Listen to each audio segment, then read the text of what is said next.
Hi everyone, kamusta na nga kayo? Lalong-lalo na ang aming mahal na clients. Ayan, pati na sa mga bago naming kliyente, meron kaming magandang sorpresa sa inyo dahil eto, nagbukas na kami ang aming new branch one-way salon Boni. At makikita nyo nga doon sa banda doon sa medyo dulo doon sa may Boni Highway, sa may tunnel, nandoon yung luma namin pero umalis na kami ngayon doon.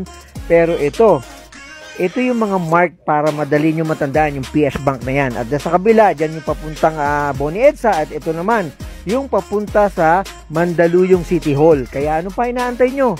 Tara, pasok tayo sa loob para makita nyo din kung gaano kaganda ang ambience nito sa loob.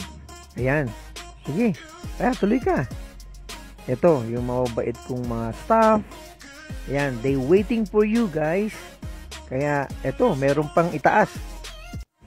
Sobrang relaxing dito sa itaas. Meron akong linagay na Bible verse dito sa may gilid ng Philippians 4:13. Sabi diyan, I can do all things through Christ who give me strength. Ayan.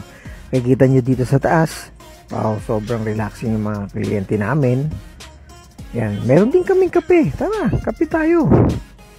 And then, ikot mo ng konti. Ayan. Sobrang amazing in this place. Yan, waiting muna ako sa spa. Ako na yung next.